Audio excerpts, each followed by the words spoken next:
A crônica de hoje, eu irei tecer alguns comentários sobre o comportamento da juventude, principalmente a juventude feminina, nas décadas de 40 e 50. Foram décadas em que a sociedade jovem tinham suas transformações e suas manifestações bastante variadas, influenciadas muitas vezes até pelas circunstâncias que a Segunda Guerra Mundial deixou na sociedade universal daquela época. Principalmente a juventude feminina, que sofriam bastantes pressões dessas transformações sociais. Recordo-me perfeitamente, porque eu acompanhava, eu fui criado junto com uma prima e uma irmã. E ambas não deixaram de se influenciar com as coisas daquela época. Digo, das coisas modernas que transformavam o caráter, muitas vezes até a dignidade e a beleza das nossas jovens daquele período que passava não só a sociedade brasileira, mas quase todas as sociedades da época. Recordo-me que no vestuário as moças, elas não tinham como hoje a preocupação de transformar as suas vestes em perpétuos movimentos e mudanças. Mudanças essas que não é como o mundo odierno, o mundo contemporâneo. Eram mudanças não de modelos para o vestuário das moças, mas sim das fazendas. As fazendas eram escolhidas e ficavam na moda. Me lembro bem do famoso tafetá.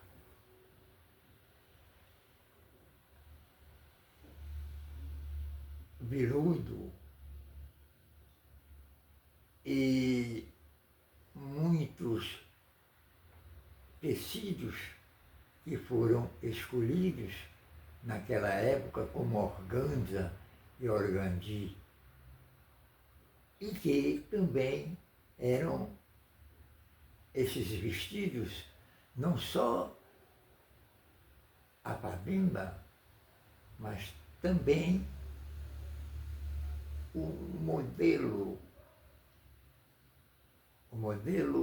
como o cinto, conhecido como Mamãe Quero Ser Boa, que eram cintos largos que as moças usavam nas suas saias e nos seus vestidos.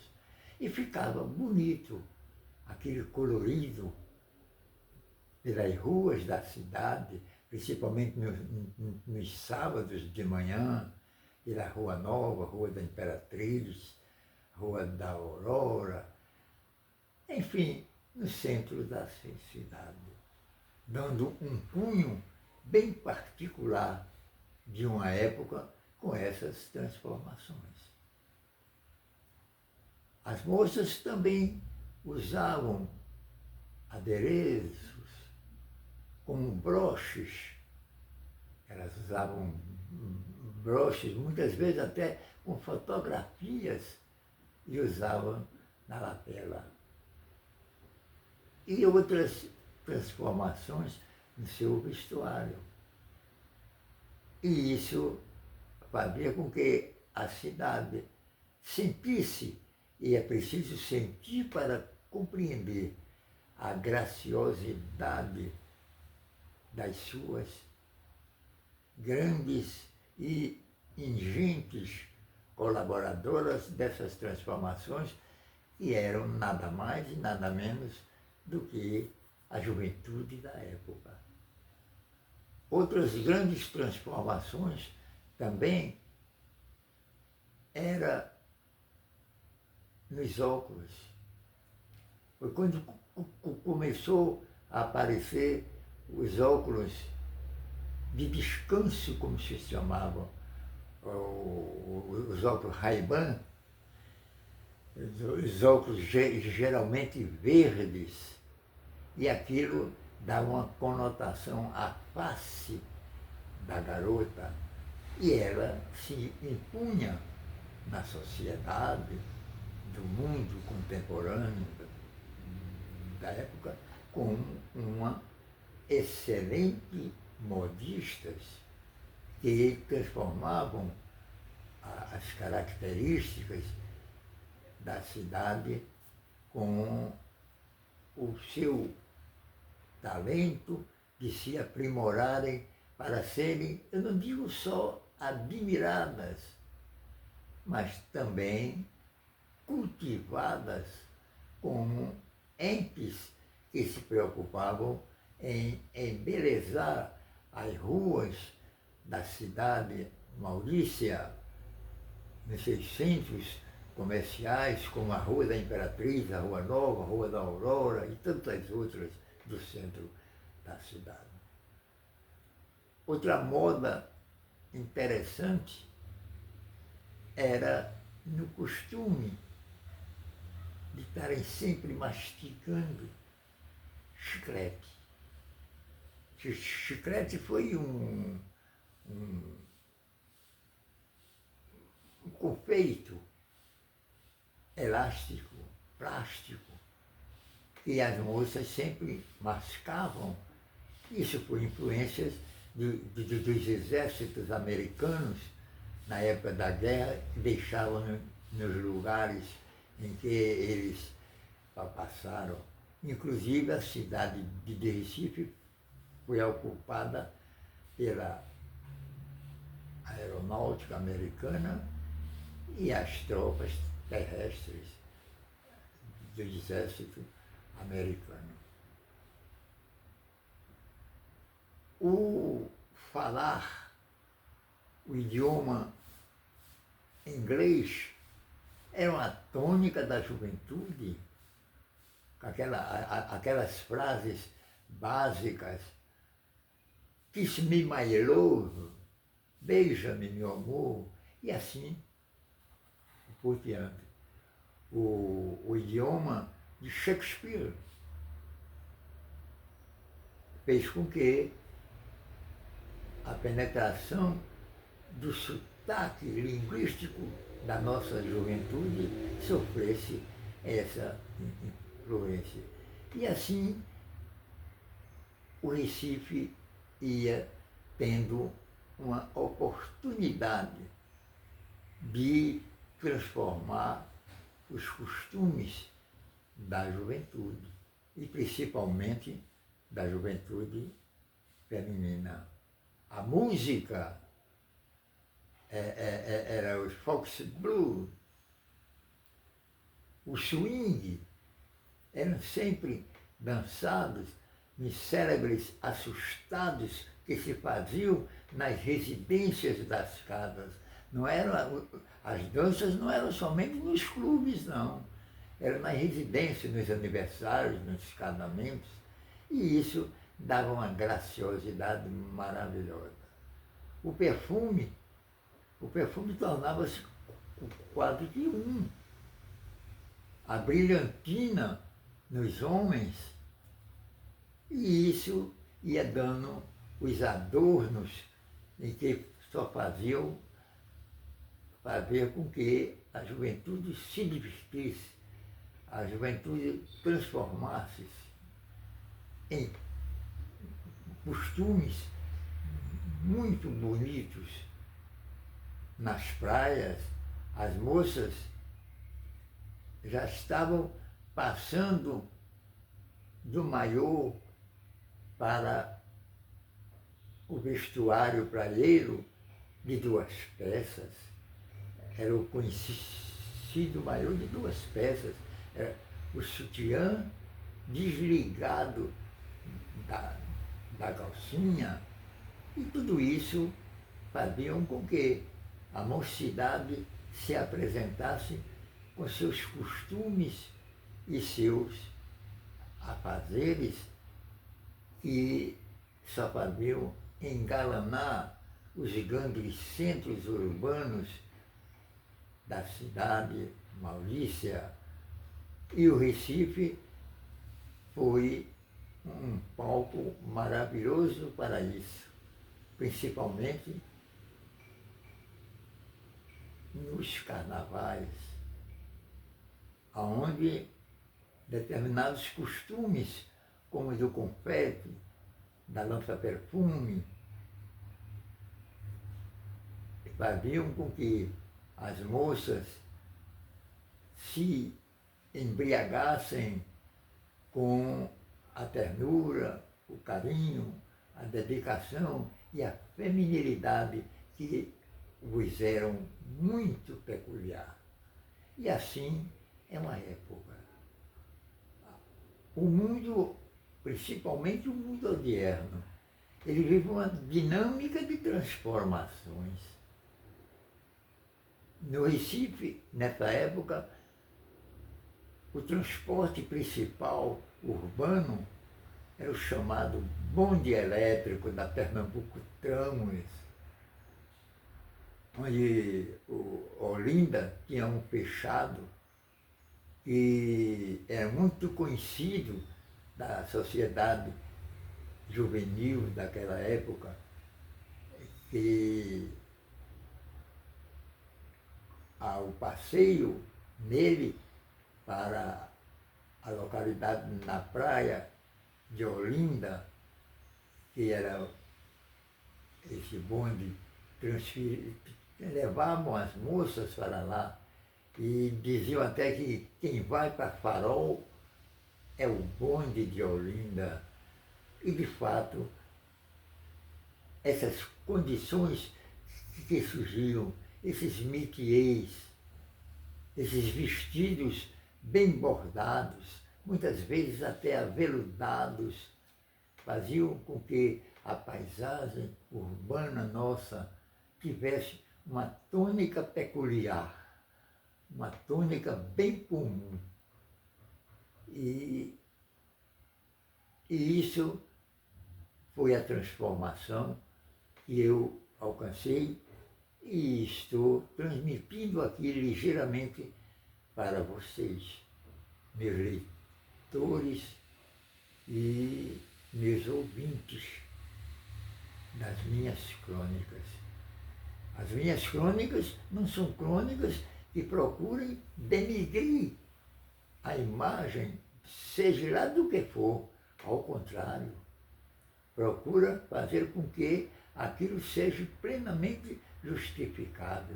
Vestidos bordados, isso fazia com que a moça se adestrasse também a aprender pontos de bordado nos seus bastidores.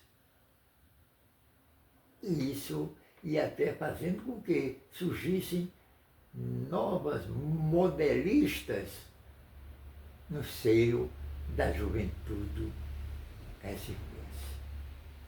E tudo isso eu me recordo com muitas saudades. Porque, como dizia o poeta, saudades, palavra doce que traduz todo um amargor. Se tinha coisas que não eram muito coerentes com os princípios, digo assim, da moralidade, mas no peso geral se via adorno para que a juventude se apresentasse, se representasse como criaturas jovens, no princípio da sua vida, na época em que o amor surge como principal elemento para que a juventude se aproxime dos seus pais, e daí surgiram grandes casamentos. Não é como hoje, que a juventude não sabe escolher. Ela escolhe e com um ano depois estão separadas. E às vezes nem se casam. O casamento era uma tônica do jovem, era um objetivo da jovem. Principalmente em querer ser mãe. Ser mãe, ser anseio, ser temeridade, é ser tudo que os males equilibra, como dizia o poeta. E elas aprendiam também a ser mãe. Como aprendiam a ser mãe? A brincar orientado pela sua própria mamãe de boneca.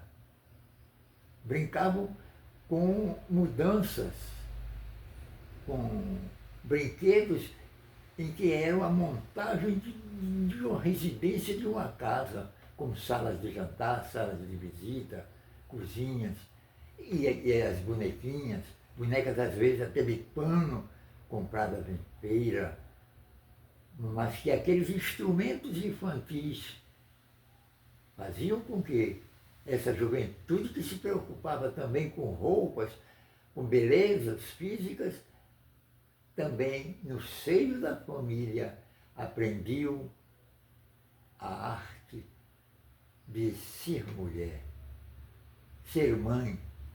Ser mãe é produto da influência das próprias mães, que passavam os apetrechos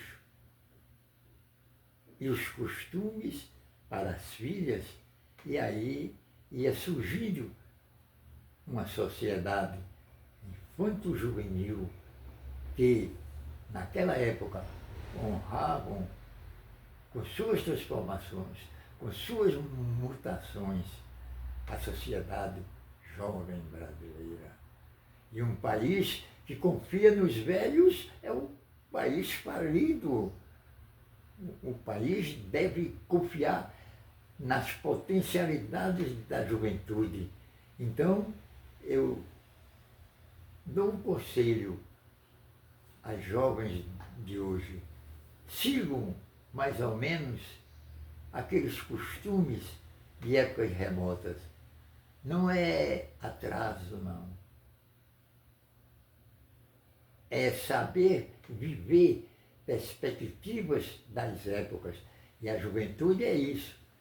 Ser jovem é ser uma pessoa que está começando e tem um futuro pela frente. E as nações, os estados, as cidades, os municípios se alicerçam nos costumes que a juventude apresenta para a sociedade.